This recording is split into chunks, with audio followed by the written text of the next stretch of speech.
के 6 उपाय शास्त्र कहते हैं। पहला उपाय, एकांत में वास करो, अकेले रहो। मन बड़ा अशांत रहता है, अकेले रहना सीख जाओ। दूसरा उपाय, अल्प भोजन, थोड़ा कम खाओ।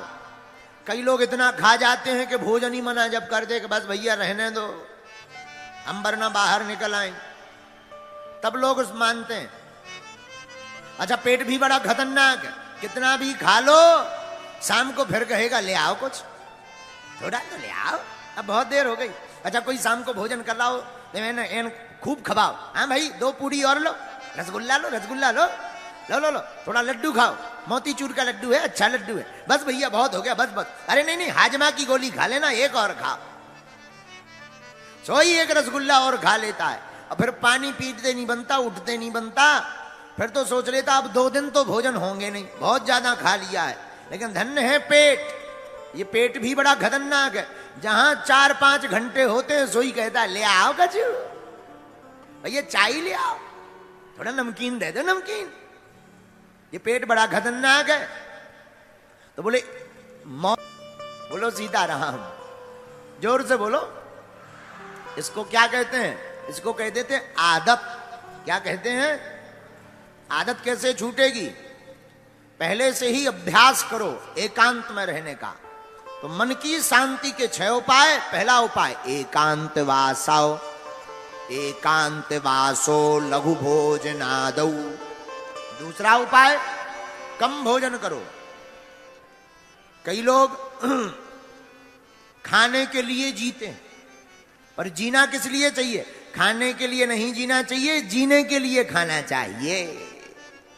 तो लघु भोजनादौ दूसरा उपाय, कम भोजन करो। तीसरा उपाय क्या? मौनम, बहुत कम बोलो। कई लोग होते हैं पटर पटर बोलते ही रहते हैं। देखो, अटपट लीला राम की झटपट समझ न आए, जो मन की खटपट मटे सो चटपट दर्शन हो जाए।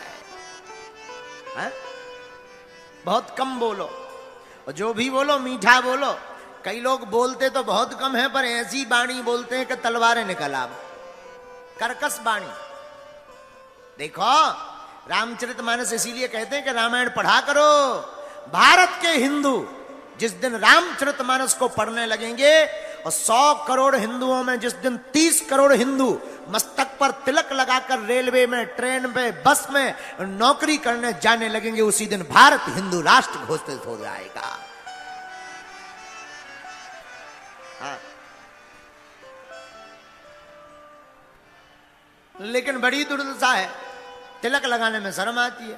धन्य है, और किसी को टोपी पहनने में शर्म नहीं आती, लटकाने में शर्म नहीं आती, अपन को तिलक लगाने में शर्म आती है। ये हमारे देश का दुर्भाग्य है। तिलक हमारा सौभाग्य है।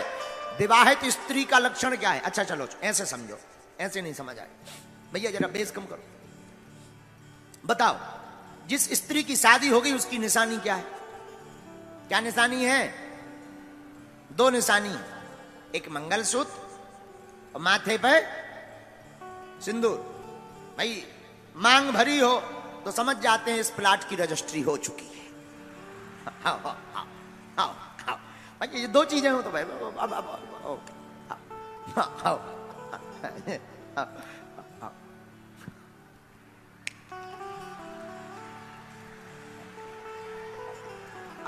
ऐसा उठा मान लेते हैं दूर से, भाई मान लिया जाता है। क्या भाई, जुआ नहीं भाई हमारे पसीना है आगे से।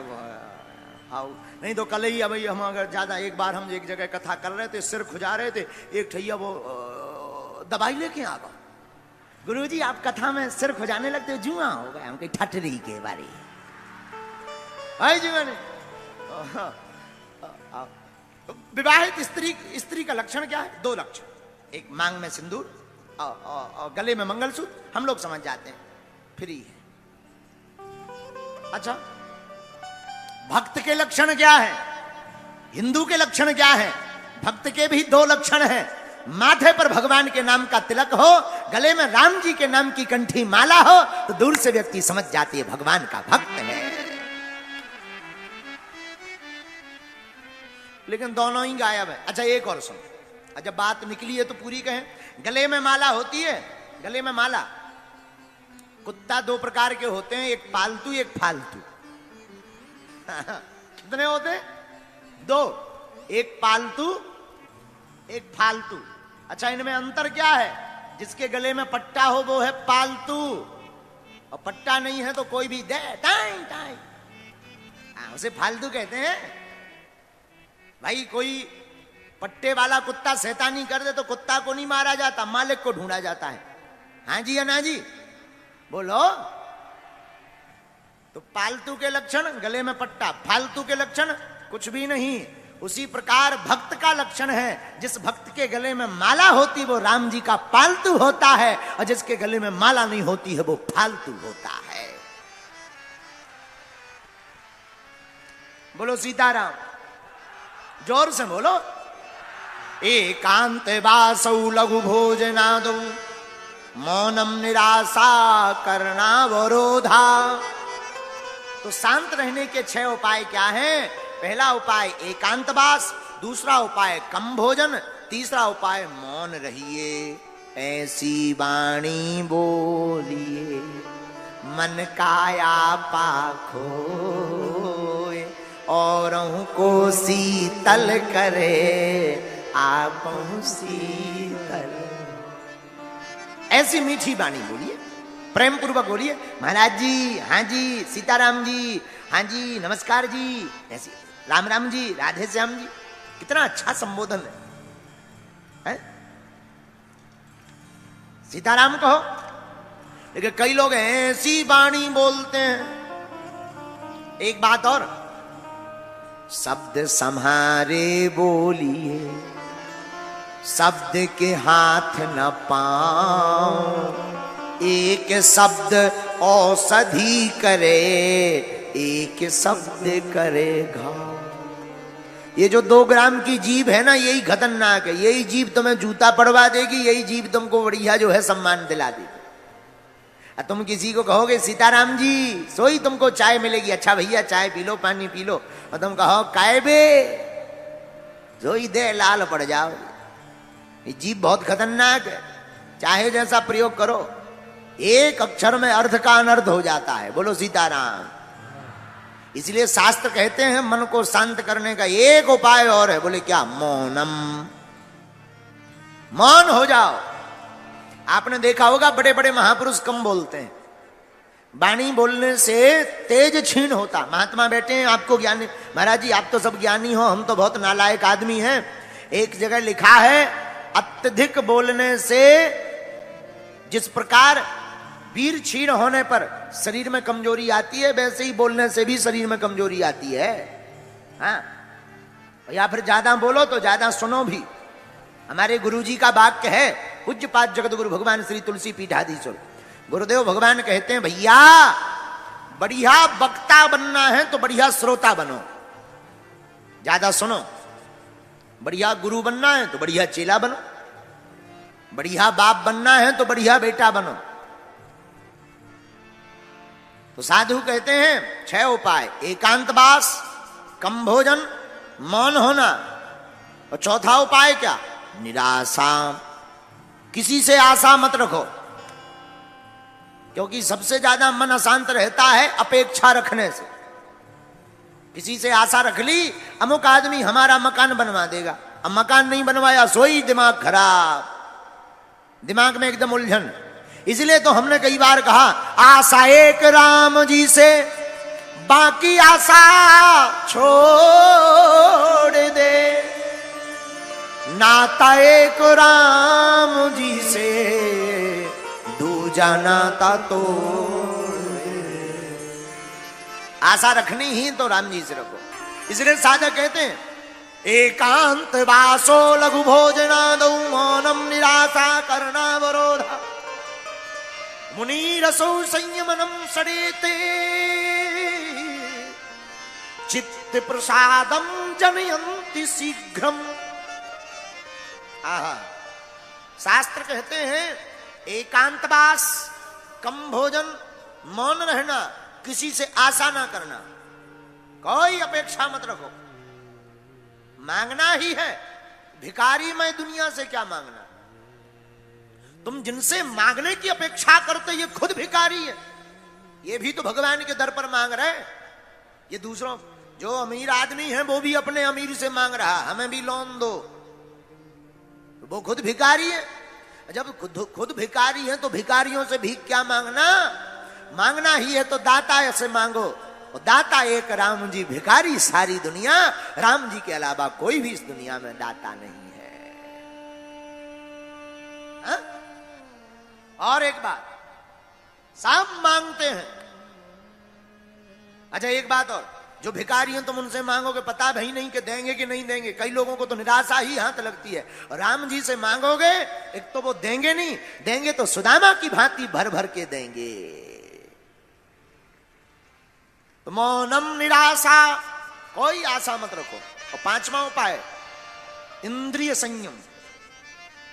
इंद्रियों पर कंट्रोल करो, मन शांत रहेगा। छोटे छोटे बच्चे जितने भी यहां पढ़ने वाले हैं, बहुत से बच्चे कहते हैं महाराज जी हमारा मन नहीं लगता। न कटा, मोबाइल देख रहे हो, रील चला रहे हो, ठुमका देख रहे हो, फलाना बदनाम हुआ ठिकाने के लिए।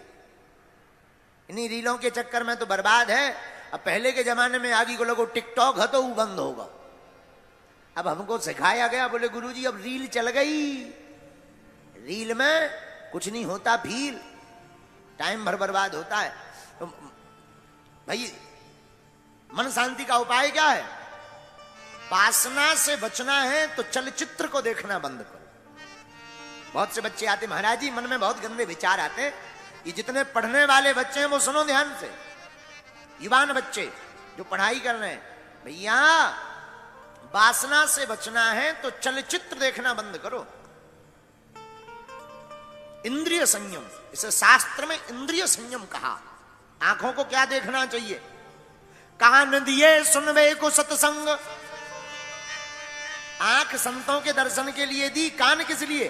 भगवान की कथा सुनने। अब कई बच्चे तो कान में लगा लेते हैं लीड। अब दोनों तरफ लीड लगा करके कोई भी गाली बकता रहे, कोई पता नहीं, गुंचू झुम कर रहे ठटरी के बरे। भगवान ने तुम्हें म्यूजिक सुनने के लिए कान नहीं दिए, फिर किस लिए दिए? कान दिए सुनवे को सत्संग, सो जीव दई भज मोहन को। कान भगवान की कथा सुनने के लिए भगवान ने दिए, पर जीभ, ये जो जीभ है इसके चटकारे लेकर बढ़िया चाट पकौड़ी खा करके चटकारे लेने के लिए नहीं दी। फिर किस लिए जीभ दी? जीभ दई भज मोहन को, दान के काज दिए दो हाथ। ये जो हाथ है ना, मोटरसाइकिल चलाने नहीं दिए, ना ना ना, दान के काज दिए दो हाथ, सो पामो दिए तीर्थ घूमन को। तो मन शांति का पांचवा उपाय है इंद्रिय संयम।